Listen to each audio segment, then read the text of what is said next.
अस्मद्गुरुभ्यो नमः। श्रीशैलेशदिगापात्रं धीभक्त्यादिगुणार्णवं यतीन्द्रप्रवणं वन्दे रम्यजामातरं मुनिम्। लक्ष्मीनाथसमारम्भां नाथयामनमध्यमाम् अस्मदाचार्यपर्यन्तां वन्दे गुरुपरम्पराम्। यो नित्यमच्युतपदाम्बुजयुग्मरुक्मव्यामोहतस्तदितराणि तृणाय मेने अस्मद्गुरोर्भगवतोऽस्य दिगैकसिन्धो रामानुजस्य चरणौ शरणं प्रपद्ये। मातापिता युवतयस्तनया विभूतिः सर्वं यदेव नियमेन मदन्वयानाम् आद्यस्य नः कुलपतेर्वकुलाभिरामं श्रीमत्तदङ्घ्रियुगलं प्रणमामि मूर्धा भूतं सरश्च महदाह्वय भट्टनाथ श्रीभक्तिसारकुलशेखरयोगिवाहान् भक्ताङ्घ्रिरेणुवरगाल यतीन्द्रमिश्रान् श्रीमत्पराङ्कुशमुनिं प्रणतोऽस्मि नित्यम्। नीलातुङ्गस्तनगिरितटी सुप्तमुद्बोध्य कृष्णं वारार्थ्यं स्वं श्रुतिशतशिरः सिद्धमध्यापयन्ति स्वोच्छिष्टायां स्रजिनिगलितं यावलाकृत्य भुङ्क्ते गोदा तस्यै नम इदमिदं भूय एवास्तु भूयः। அன்னவயல் புதுவை ஆண்டாள் அரங்கற்கு வந்து திருப்பாவை பல்பதியம் இன்னிசையால் பாடிக் கொடுத்தாள் நற்பாமாலை பூமாலை சூடி கொடுத்தாளை சொல்லு சூடி கொடுத்த சுடற்கொடியே தொல்பாவை பாடியருளவல்ல பல்வளையாய் ஆடி நீ வேங்கடவர்க்கென்னை விதியன்னவிம் மாத்தம் நாங்கடவா வண்ணமே நல்கு. போதனாச்சியார் திருவடிகளே சரணம். ஆண்டாள் அருளி செய்திருக்கிற அற்புத கிரந்தமான இந்த திருப்பாவையிலே 25ஆம் பாட்டு, ஒருத்தி மகனாய் பிறந்து ஓரிரவில் ஒருத்தி மகனாய் ஒளித்து வளர தரிக்கிலானாகித்தான் தீங்கு நினைந்த கருத்தை பிழைப்பித்து கஞ்சன் மயத்தில் நெருப்பென்ன நின்ன நெடுமாலே உன்னை எருத்தித்து வந்தோம் பரதருதியாகில் திருத்தக்க செல்வமும் சேவகமும் யாம்பாடி வருத்துவம் தீர்ந்து மகிழ்ந்து ஏலோர் எம்பாவாய் அப்படின்ற ஒரு அற்புதமான பாசுரத்தை இன்றைய தினம் அனுபவிக்க பிராப்தம். இதுக்கு முன்னாடி பாசுரத்துல 6 மங்களாசாசனங்களை காட்டியிருக்கா ஆண்டாள்.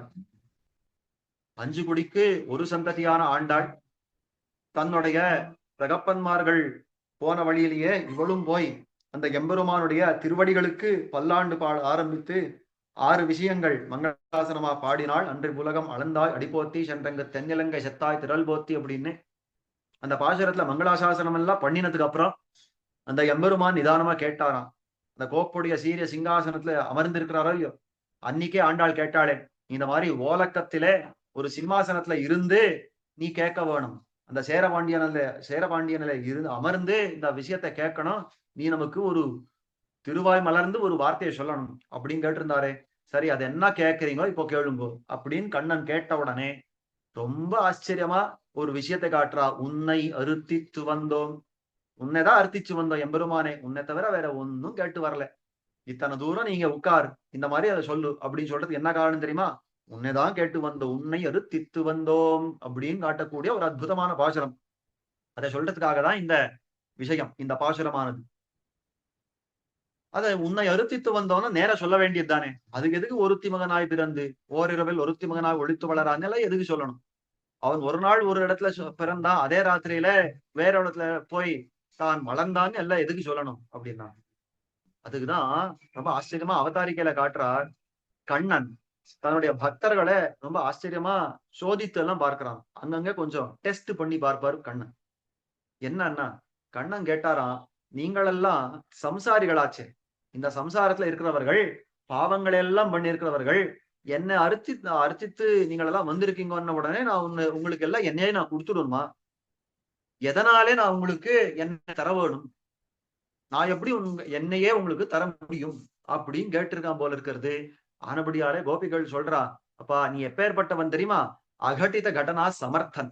எது 2 சேராதோ அந்த 2 சேராத விஷயங்களை சேர்க்கும் பெருமை உடையவன். நம்முடைய கோவில் இருக்கிறது திருவேளுக்கை, அந்த திவ்ய தேசம் இருக்கிறதே, இந்த எம்பெருமான் நரசிம்மனாக அங்க அமர்ந்திருக்கிறானே, நரம் கலந்த சிங்கமா அங்க அமர்ந்திருக்கிறானே. சிம்மமும் மனுஷனும் சேருமான்னா 2 சேராத ஜாதிகள், ஆனா 2 சேர்த்துன்னா அவன் அவதாரம் பண்ணியிருக்கிறான். அந்த மாதிரி சேராத 2 சேர்க்கும் ஒரு திறமை பெற்றவன். ஆனபடியாலே நாம் நித்திய சம்சாரிகளா இருந்தாலும் நித்திய சூரிகளோட ஒரு கோர்வையா நம்ம வைத்து நம்முடைய கைங்கரியத்தை நீ கொள்ள வேணும் அப்படின்னு பிரார்த்திக்க கூடிய ஒரு விஷயம். அந்த அகட்டித கடனா சாமர்த்தியத்தை தான் இந்த பாசுரத்துல பாடுறா. ஒருத்தி மகனாய் பிறந்து ஓரிரவில் ஒருத்தி மகனாய் ஒளித்து வளர அப்படின்னு சில அபதானங்கள் எல்லாம் சொல்லி என்ன சொல்றா, ஒருத்தி மகனாய் பிறந்து தேவகிக்கு மகனாய் பிறந்தான். ஓரிரவில் அந்த அத்விதீயமான, ஓரிரவுன்னா ஒரே ராத்திரியிலன்னு அர்த்தம் இல்ல, ஒரு அத்விதீயமான, அப்படின்னா அத்விதீயமான, அதுக்கு சமானமான ஒரு ராத்திரியே இல்ல அப்படின்னு அந்த அந்த மாதிரியா ராத்திரியில ஒருத்தி மகனாய் ஒளித்து வளரா, அந்த யசோதையுடைய மகனாக தான் ஒளிஞ்சுண்டு தான் வளர ஆரம்பித்தானே அப்படின்னு அர்த்தம். இந்த இடத்துல தேவகிக்கு தான் மகனாக பிறந்தானே, இந்த யசோதைக்கு மகனாக வளர்ந்தானே, அப்போ ஒருத்தி மகனாய்னு இங்க சொல்லியிருந்தா மற்றொருத்தி மகனாய் ஒளித்து வளரான் தானே சொல்ல வேணும். ஆனா அப்படி சொல்லல. ஒருத்தி மகனாய் அப்படின்னு இங்க சொல்றா, அதே ஒருத்தி மகனாய் ஒளித்து வளரான் அங்கேயும் சொல்றா. ஏன் இந்த ஒருத்தின்றா, ஒருத்தி மற்றொருத்தின்னு ஏன் சொல்ல மாட்டா நம்ம ஆச்சாரியால் அப்படின்னா, வேற ஒண்ணும் இல்ல, இந்த தேவகிக்கு அந்த பெருமை அது தனி ஆனபடியாலே இவள் அத்விதீயை, இவள் ஒருத்தி. யசோதைக்கு இந்த பெருமை அது தனி, அவளுக்கு ஒரு ரெண்டா ஆள் கிடையாது, அந்த பெருமைக்கு ரெண்டாம் ஆள் கிடையாது, அவள் அத்விதீயை ஆனபடியாலே அவள் ஒருத்தி. இவளுக்கு இருந்த பெருமை அவளுக்கு இல்ல, அவளுக்கு இருந்த பெருமை இவளுக்கு இல்ல. என்ன சுவாமி, இவா ரெண்டு பேருக்கும் பெருமை? எம்பெருமான் இருக்கிறானே, அவன் சகல லோக காரணபூதன், அந்த லோகங்களை எல்லாம் ரட்சிக்கிறவன், அந்த லோகங்கள் எல்லாம் சம்ஹாரம் பண்ணக்கூடியவன். எல்லாம் இந்த எம்பெருமான் காட்டுறச்சே, அது சாஸ்திரங்கள் எல்லாம் இந்த எம்பெருமானை எப்படி காட்டுறது அப்படின்னாக்கா, அதாவது இந்த ஜெகத்காரணத்துவத்தை காட்டி சொல்றது.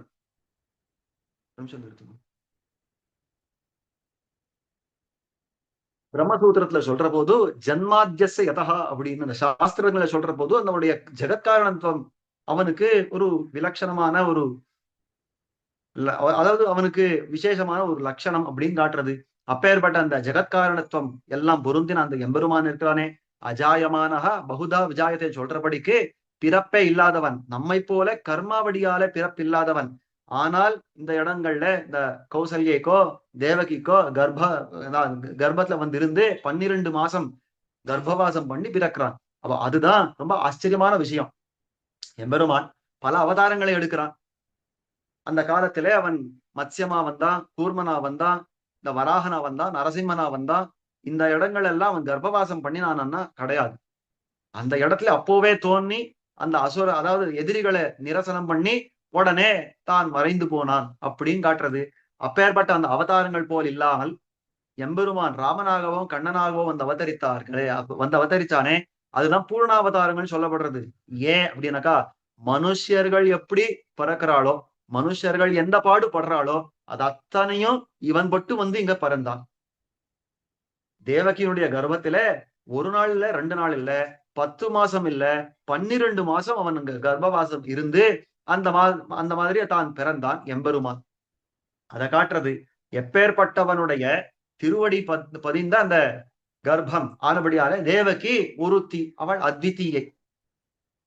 அந்த தேவகியை போல என்ன நோன்பு நோத்தாள்களோ இவனை பெத்த வயிறுடையாள் அப்படின்னு ஆழ்வார் ஒரு மங்களாசாசனம் பண்றாளே, அந்த கர்ப்பத்துக்கு ஒரு மங்களாசாசனம் பண்றாளே, அந்த மாதிரி ஏதான ஒரு வேற ஒருத்தருக்கு இந்த வைபவம் உண்டான்னா அதுதான் கிடையாது. சரி, இவள் ஒருத்தி ஆயிட்டா. அதே மாதிரி இந்த ஓரிரவில் ஒருத்தி மகனாய் வளர்ந்து ஒளித்து வளரா அப்படின்னு இன்னொருத்தி, அந்த யசோதையுடைய பிள்ளையா வளர்ந்தாரோ எம்பெருமான். அந்த யசோதைக்கு என்ன பெருமை அப்படின்னாக்கா, என்னதான் இந்த எம்பெருமானை தன்னுடைய வயிற்றில சுமந்து இவள் ஜன்மம் கொடுக்கவில்லை அப்படின்னு சொன்னாலும், இந்த பால்ய லீலைகள் எல்லாம் அனுபவிச்சது யசோதையோ இல்லையோ. தேவகி புலம்புற கடைசியில எல்லாம் யசோதனங்கை பெத்தாளே அப்படின்னு, அந்த யசோதனங்கை எல்லாத்தையும் பெத்துட்டு போயிட்டாளே, எனக்கு ஒரு லீலையும் நீ காட்டலையே கண்ணா, எல்லாத்தையும் இப்ப காட்டணும். எப்போ? 10 வருஷத்துக்கு அப்புறம், கண்ணன் பிறந்து 10 வருஷத்துக்கு அப்புறம் தான் கேட்டா தேவகி. அப்போ அந்த சரித்திரங்கள் எல்லாம் தான் காட்டினான்னு ஒரு சொல்றது உண்டு. ஏன் இதை சொல்றேன்னா, இந்த இந்த யசோதை இருந்தாலே இந்த பால்யலைகள் எல்லாம் அந்த இடத்துலயே தான் அனுபவித்தாளோ. அந்த யசோதை இந்த கண்ணனை கட்டி போட்டு அவனை அடிச்சு அந்த அவனுக்கு மிரட்டுறா, அந்த கண்ணனை மிரட்டுறா, இனிமேதான ஒரு தீங்கு பண்ண இந்த இந்த இந்த மத்த வச்சுதான் உனக்கு அடிப்பேன் அப்படின்னு சொல்லி மிரட்டினா, அதுக்கு அழுகையும் அஞ்சி நோக்கும் அந்நோக்கும் தொழுகையும் கண்ட யசோதைன்னு இந்த மாதிரி தன்னுடைய பயத்தை எல்லாம் காட்டுறான். தான் அடங்கி பவ்யனா நடக்கிறான். தான் கட்டியிருந்தா அந்த யசோதை கட்டினால் தான் கட்டுன்னு இருந்தான். அந்த யசோதை மாடு மேய்க்க போ அப்படின்னா தானும் இந்த மாதிரி மாடு மேய்க்கிறதுக்கு போயிடுவான். அவள் அதுக்கப்புறம் தான் அதாவது புலம்ப வேண்டி வந்தது. அந்த யசோதை எல்லாம் அப்புறம் புலம்புறா. ஐயோ அந்த பிள்ளைய எத்தைக்கன் பிள்ளை போக்கினேன் நெல்லே பாவமேன்னு அவள் புலம்புறா. ஐயோ இந்த பிள்ளை சின்ன பிள்ளை நான் போன போயிடுது. அந்த கருடமோட அந்த காட்டுல கல்லு முள்ளு எல்லாம் இருக்கிறது. அந்த இடத்துல செருப்பும் கொடையும் கொடாம அந்த எம்பெருமானுக்கு செருப்பும் கொடுக்கல, கொடையும் கொடுக்கல. இந்த வெயில்ல என்னமா பாடுபடுறதோ ஐயோ பாவம் அப்படின்னு அவள் புலம்ப வேண்டி வந்தது. அந்த மாதிரியெல்லாம் நடந்ததே. அப்ப எதனால என்ன காரணம்னா யசோதை தன்னுடைய மகனாக வளர்த்த அந்த கண்ணனை எப்படியெல்லாம் நியமிச்சிருக்கிறாளோ அந்த மாதிரி எல்லாம் தான் நடந்து தன்னுடைய பால்ய லீலைகள் எல்லாம் தான் காட்டி தன்னுடைய வாயில இந்த ஜெகத்தை காட்டினது என்ன, இந்த யசோதைக்கு எத்தனை ஆனந்தங்கள் எல்லாம் கொடுத்திருப்பார். இதெல்லாம் பெத்தது ஒரு யசோதை தானே. இவள் அத்விதீயை.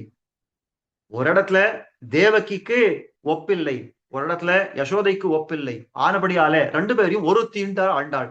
ஒருத்தி மகனாய் பிறந்து ஓரிரவில் ஒருத்தி மகனாய் ஒளித்து வளரார். ஓரிரவில்னா என்ன அர்த்தம்? அத்விதீயமான ராத்திரி. அத்விதீயம்னா நாம என்ன நினைச்சுப்போம்? இதுக்கு சமானமே இல்லாத ராத்திரி, எத்தனை அற்புதமான ராத்திரி தானே நினைப்போம். ஆனா ரொம்ப ஆச்சரியமா காட்டுறா, இது சமானமே இல்லாத ராத்திரி. ஏன்னா இந்த ராத்திரிக்கு சமானமான ஒரு கொடுமையே கிடையாதுன்னா. நாம எல்லாம் பிறக்கிறச்சே, இந்த மனுஷர்கள் எல்லாம் பிறக்கிறச்சே எத்தனை பேர் சுத்தி நிக்கிறா. இந்த கர்ப்ப பிரசவம் எல்லாம் நடக்கிற காலத்துல எத்தனை பேர் சுத்தி நிக்கிறா, எத்தனை பேர் எல்லாம் கொண்டாடுறா. இந்த குழந்தை பிறந்ததுன்னு சக்கரை கொடுக்கறது என்ன, ஸ்வீட் பண்றது என்ன, இந்த மாதிரி எல்லாம் எல்லா ஊருக்கெல்லாம் இந்த ஸ்வீட் கொடுக்கறது என்ன, இந்த மாதிரி எல்லாம் கொண்டாடுறவா உண்டு. எம்பெருமான் பிறந்தான் யார் எப்படி கொண்டாடினா? அவன் பிறந்தது ஒரு காராகிரகத்துல, அந்த இடத்துல அதுவும் நடு ராத்திரியில அந்த தந்தையும் தாயும் கையில கால்ல சங்கிலிகள் எல்லாம் கட்டப்பட்டிருக்கிற ஒரு சூழ்நிலையில அவன் பிறந்தான். இப்ப இந்த மாதிரி அவனை கொண்டாடுறதுக்கு யாரு இருந்தா? ஒண்ணுமே கிடையாது. இந்த சம்சாரிகள்ல அதமர்கள் படுற ஒரு சந்தோஷத்தை அவன் படாம அவன் பிறந்துட்டானே அப்படின்ற ஒரு கொடுமை அந்த காலத்துல காட்டுறா. அப்பேற்பட்ட ஒரு அந்த இரவு இருக்கிறதே அதுக்கு சமானமான ஒரு கொடுமையே கிடையாது. அத்தனை கெட்ட ஒரு ராத்திரி ஓர் இரவில் அந்த ராத்திரியே அந்த எம்பெருமான் என்ன பண்ணான்னா தன்னுடைய தாயும் தகப்பனும் சொன்ன மாத்திரத்துல அவன் அவதரிக்கிறச்சேனோ 4 கைகளோட சங்க சக்கர பாணியாக தான் பிறந்தான். ஆனா இவள் சொன்ன மாத்திரத்துல அதெல்லாம் அடக்கிண்டு அவன் அந்த ஆயர்பாடிக்கு போயிட்டான். அந்த மாதிரி அதாவது ஒருத்தி மகனாய் பிறந்து ஓரிரவில் ஒருத்தி மகனாய் ஒளித்து வளர. ஒளிஞ்சு ஏன் நடக்கணும், ஒளிஞ்சு ஏன் வளரணும் அப்படின்னா அவன் எத்தமா நடக்கிறதுக்கு அவனுக்கு தைரியம் உண்டு. ஆனா ஏதோ இவர்கள் கேட்கிறாளே அப்படின்றபடியாலே ஒளித்து வளர்ந்தான். தனக்கும் கம்சனை நேர போய் கொல்றேன் அப்படின்னு நின்று இருந்தா கம்சனால என்ன பண்ணிருக்க முடியும்? ஒன்னும் பண்ணிருக்க முடியாது. ஆனா அப்படி போகலையே, ஒளிந்துனா வளர்ந்தான். ஏன் அப்படின்னாக்கா சம்சாரிகள் முன்னாடி நின்னு நான் உங்களை ரட்சிக்கிறேன் அப்படின்னா நாம எல்லாம் என்ன சொல்லிடுவோம் அப்படின்னா, என்ன நான் ரட்சிச்சுக்கிறேன் நீ ஒளிஞ்சு போ அப்படின்டுவோம் எம்பெருமான பார்த்து. ஆனபடியால நேரெல்லாம் வராம இராமட மூட்டுவாரை போலே உள்ளே பதிகிடந்து சத்தையை பிடித்து நோக்கி கொண்டு போரும்னு ஆச்சாரியர்கள் காட்டுறாளே, அந்த மாதிரி இராமட மூட்டுவாரை போல தான் தான் இந்த ரட்சணம் பண்றான்னு பேர் இல்லாம அவன் தான் பண்றான்ற சுவடே இல்லாம ஆனா ரட்சணம் பண்ணே போறானே, இதுதான் காட்டுறா ஒளித்து வளர. இந்த மாதிரி வளர்றச்சே என்ன ஆச்சுன்னா தரிக்கீழானாகித்தான் தீங்க நினைந்த கருத்தை பிழைப்பித்து கஞ்சன் வயிற்றில் நெருப்பென்ன நின்ன நெடுமாலே. அந்த எம்பெருமான் அப்படி திருவாய்ப்பாடியில வளர்ந்திருக்கிற காலத்துல நாரத பகவான் வந்து கம்சனுக்கு சில விஷயங்களை சொல்றார். தரைக்கிலானாகித்தான் தீங்கு நினைந்த கருத்தை பிழைப்பித்த கஞ்சன் வைத்து. இந்த கம்சன் இருக்கானே அந்த இடத்துக்கு இந்த நாரத பகவான் வந்து சில விஷயங்களை சொன்னார். என்ன கம்சா, நீ இட்டு இருக்கிற அந்த விரதங்கள் எல்லாம் நன்னா நடக்கிறதா? இந்த தேவகி வசுதேவர்களுடைய குழந்தைகள் எல்லாம் நன்னா கொண்டு இருக்கியா அப்படின்னு கேட்டார். இப்படியும் கேட்கலாமாண்ணா? அவருக்கு எது நடக்கணுமோ நல்லது நடக்கணுமோ அதுதானே சிந்தை. ஆனபடியால அந்த விஷயங்களை அப்படியே கேட்டாராம். இந்த கம்சன் கிட்ட வந்து கேட்ட உடனே கம்சன் சொன்னானா, இல்ல இல்ல அந்த பிள்ளைகளை அப்படியே விட்டு வச்சிருக்கேன். ஐயோ அவன் சின்ன குழந்தைகள், வசுதேவன் வந்து கேட்டா அதனால விட்டு வச்சேன்னா. உடனே சொன்னாரா, ஐயோ நீ எங்கேயாவது இப்படி பண்றது உண்டா? இது இன்னைக்கு பரவாயில்ல, முதல் குழந்தையாச்சு, நாளைக்கு பரவாயில்ல 2ஆம் குழந்தையாச்சு, அதுக்கப்புறம் 6ஆம் குழந்தை 7ஆம் குழந்தை பிறக்கிறதுன்றச்சே இந்த சின்ன பிள்ளை யாருன்னு உனக்கு எப்படி தெரியும்? 1 வயசு குழந்தை இப்பதான் பிறந்த குழந்தை, ஏதாவது வித்தியாசம் தெரியுமா? ஒண்ணும் தெரியாது. அவன் ஏமாத்தி வேற ஏதாவது குழந்தை காட்டி இது 8வது கர்ப்பம் இல்லை அப்படின்னு சொல்லிட்டா அதுதான் கண்ணனா இருந்தா அப்படின்னு ஏதாவது போட்டு கொடுக்குறாரு, நாரதர் போட்டு கொடுக்குறாருங்க. உடனே கம்சன் வந்தது கோபம். ஓ இப்படியெல்லாம் நடக்கிறதா? கொண்டா அந்த குழந்தைன்னா எடுத்து தூக்கி எரிஞ்சா எல்லாம் போயிடுச்சு. அந்த மாதிரி இப்போ நாரத பகவான் திரும்பி வந்து சொல்றா, நீ ஏதோ சொன்னியே இந்த குழந்தை நடக்கிறதுன்னு சொன்னியே, அது அங்க வளர்ந்துட்டு இருக்கு. திருவாய்ப்பாடியில இந்த குழந்தை வளர்ந்துட்டு இருக்குது. கண்ணன் அப்படின்றவன் வளர்றான் அப்படின்னு சொன்ன உடனே இந்த கம்சனுக்கு பொறுக்கல்ல. அந்த எம்பெருமானுடைய வைபவத்தை எல்லாம் கேட்ட உடனே பொறுக்கல்ல. அதாவது பெரியவர்கள் சொல்ற ஒரு விஷயம் உண்டு. எம்பெருமானுடைய பெருமையை கேட்டு பொறுக்காதவன் அவன் தான் நமக்கு எல்லாம் பிரதிகூலர்கள் அப்படின்னு காட்டுறான். அந்த நமக்கு எல்லாம் பிரதிகூலனா இருக்கிறான் அவன் தான் இந்த எம்பெருமான் பேர்ல அசூயை கொள்றான். அவனுக்குதான் எதையும் உபதேசம் பண்ணாதேன்றார் கண்ணன். இப்போ அப்பேற்பட்ட அந்த கம்சன் இருக்கிறானே அந்த எம்பெருமானுடைய பெருமையெல்லாம் பொறுக்க முடியல.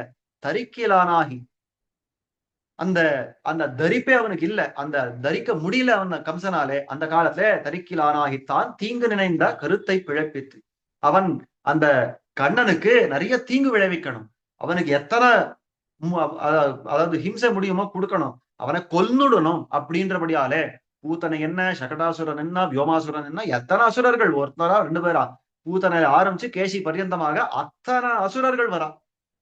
அத்தனை எல்லாம் அனுசிச்சான் கம்சன். அதை காட்டுறார். தீங்கு நினைந்த கஞ்சன். அந்த தீங்கு நினைச்சா அந்த கண்ணனை எப்படியான கொண்டுடணும் அப்படின்னு தான் நினைச்ச அந்த கம்சனுடைய கருத்தை பிழைப்பித்து கஞ்சன் வயிற்றில் நெருப்பென்ன நின்ன நெடுமாலே. அந்த விஷயங்கள் எல்லாம் மொத்தத்தையும் துவம்சம் பண்ணி போட்டா ஒண்ணும் இல்லை. அவருடைய வார்த்தை ஒண்ணும் நடக்காதுன்னு ஆக்கிட்டான் கண்ணன். எல்லாம் ஒன் வே டிராபிக்கா உள்ள வந்துருச்சு. எல்லாம் உள்ள வரா. அசுரர்கள் உள்ள வராத வழிய வெளியில கிளம்பி போறவ ஒருத்தம் கிடையாது. பூத்தனை வந்தா மோட்சத்துக்கே போயிட்டான். அடுத்த அந்த சகடாசுரன் வந்தா அவன் மாண்டு போனான். அடுத்த ஒரு அசுரன் வந்தா அவன் போயிட்டான். இந்த மாதிரி ஒவ்வொரு அசுரனும் வந்தா போறான். இவ்வளவுதான் தெரியுமே இல்லையா? வந்தான் திரும்பி போனான் சரித்திரமே கிடையாது. சரி கம்சன் பார்த்தான் 10வது வயசு வந்தது. இனிமேல் அந்த கண்ணனை விட்ட போயிடுறோம். நமக்கு நமக்கு பேர் கெட்டு போயிடும்.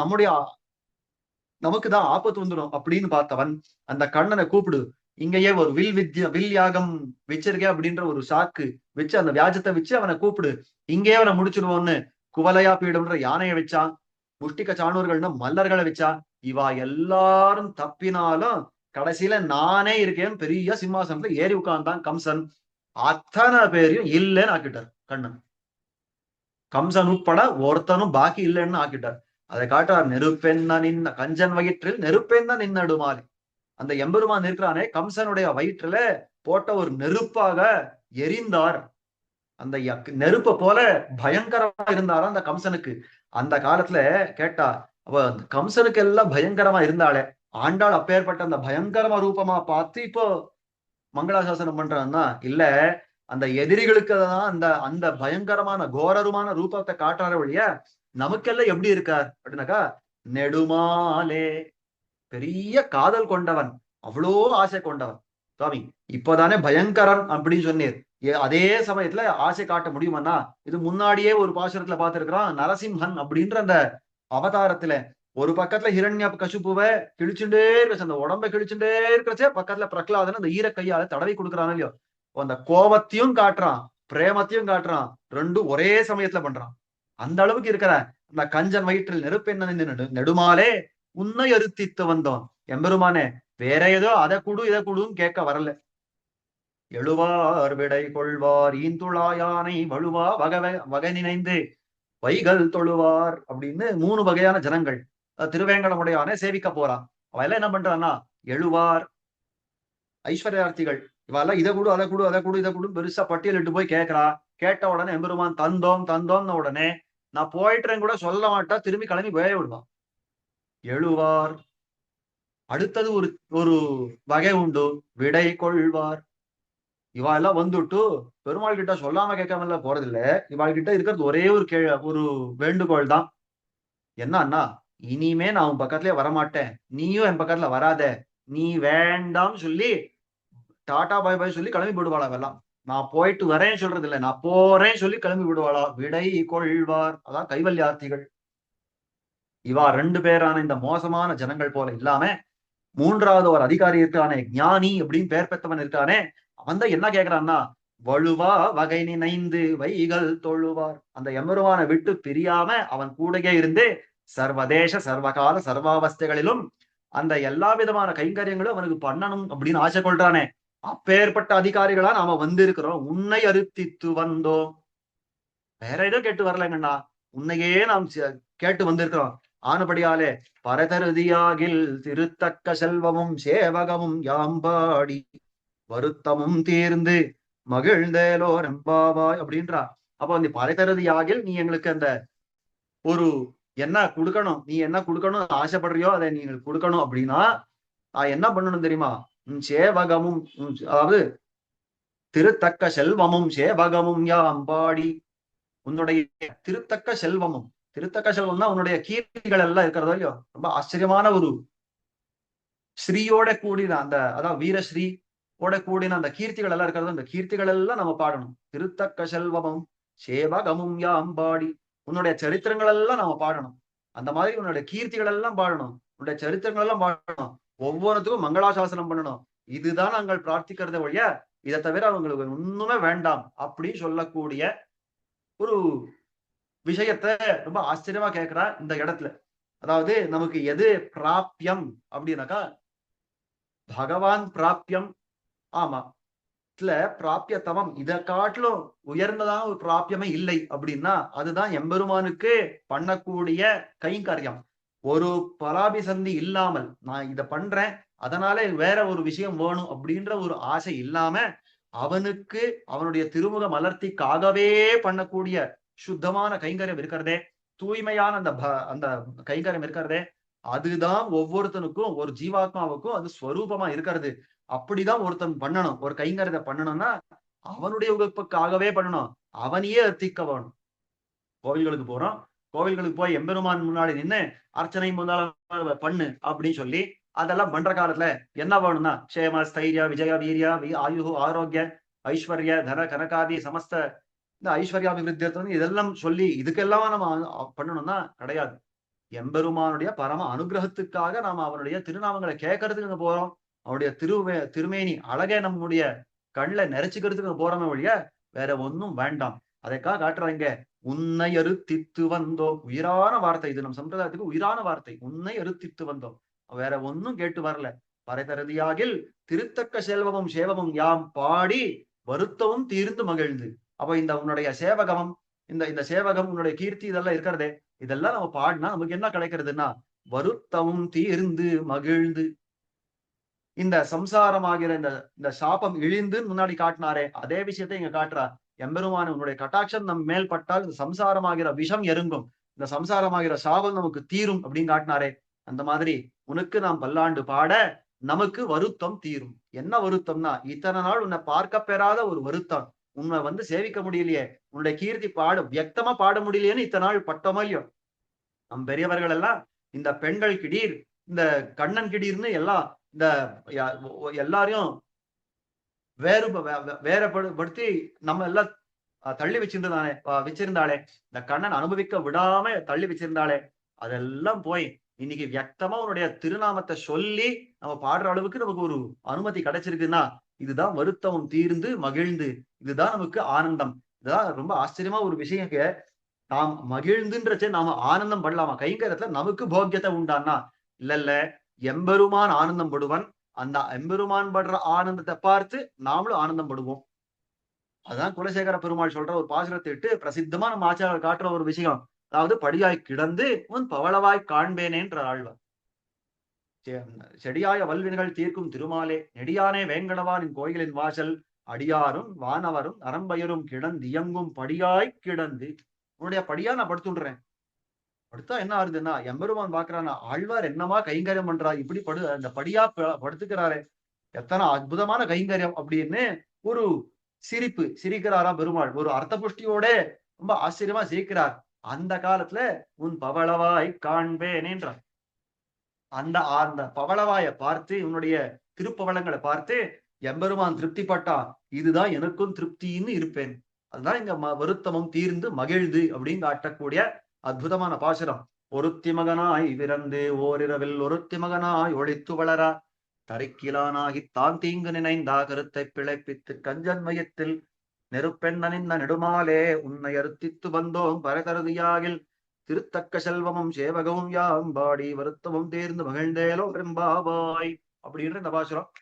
இது மேல அவன் கண்ணன் திரும்பவும் கேட்க போறான், பெண்களே உங்களுக்கு ஏதோ வேற ஏதாவது கேட்டு வந்திருக்கீங்களா, இல்ல என்னையே கேட்டு வந்திருக்கீங்களா, இது ஏதோ எனக்கு சந்தேகமா இருக்கே அப்படின்னு சொல்லவே ரொம்ப ஆச்சரியமா ஒரு பாசுரத்தை இட்டு காட்டுறான். மாலே மணிவண்ணான் அடுத்த பாசுரம். அது நாளை தினம் அனுபவிக்க பிராப்தம். திருவாடி பூரத்தில் செகத்துதைத்தாள் வாழியே, திருப்பாவை முப்புதும் செப்பினாள் வாழியே, பெரியாழ்வார் பெத்தெடுத்த வெண்பிள்ள வாழியே, திரும்பூதூர் மாமுனிக்கு பின்னானாள் வாழியே, 143 வாழியே, உயர ரங்கற்கே கண் உகந்தளித்தாள் வாழியே, மறுவாரும் திருமல்லி வடநாடி வாழியே, வண்புதுவை நகர்கோதை மலர்பதங்கள் வாழியே, ஸ்ரீமதே ரம்யஜாமா திருமுனீந்திராய மகாத்மனே ஸ்ரீரங்கவாசினே பூயார் நித்யஸ்ரீ நித்யமங்கலம்.